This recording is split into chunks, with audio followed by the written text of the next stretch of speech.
旗倉製紙に集まってくる前は全国から集まってきたんですか？県内と一部あの頃ですと茨城の方から少しあったのかな。ブラックモートに組合みたいになってるんですよね。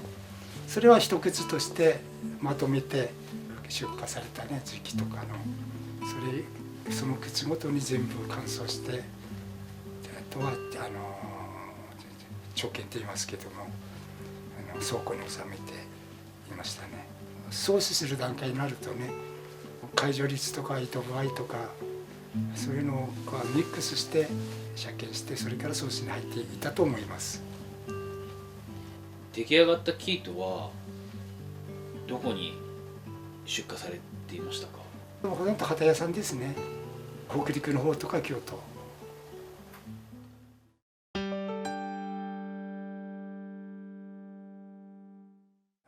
履きたて当日は朝4時頃までに隣に片倉三種っていう三種製造所がございましたので、そこで再生された卵をね農家に配送って言いますかね、持っていきましたね。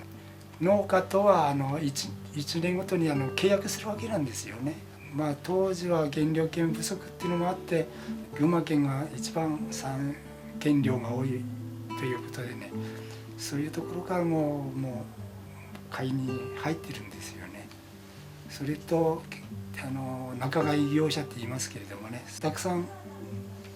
いたわけですね。でなるべく工場とのつながりを強くしようということで一個一個ね回って状況を見たり、相談あれば相談を受けたりね、いろいろコミュニケーションを取るために回ってましたね。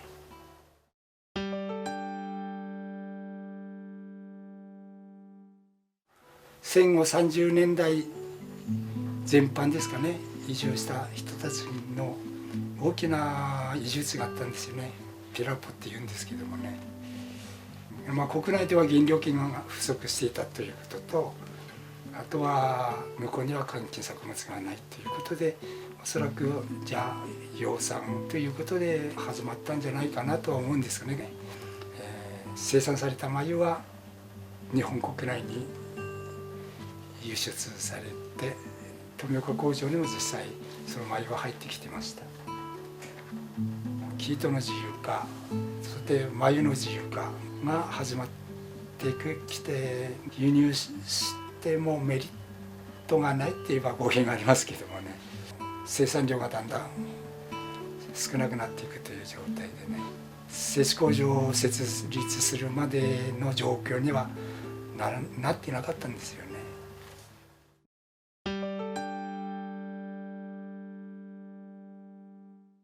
北条さんを採用されると思うんですけど、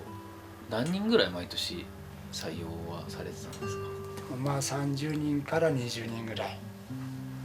ですね。60% ぐらい県内だったと思うんですけども、あとは県外ですね。東北、新潟からも一部。新入社員に入ったうちは家庭訪問もしましたからね、社員の人にうちの方はこういう状況でしたよっていうようなことを話してね、なるべくコミュニケーション取れるような感じっていうかね、そういうことをやってました。工場は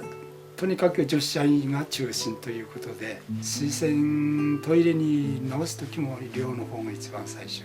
冊子にするのも一番最初は寮の方ということでね、女子寮の方ということで、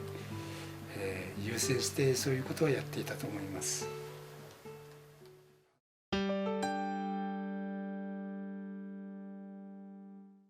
とにかく、事故がないようにということでね、いろいろ身につけてお嫁さんに行ってもらいたいっていうのを基本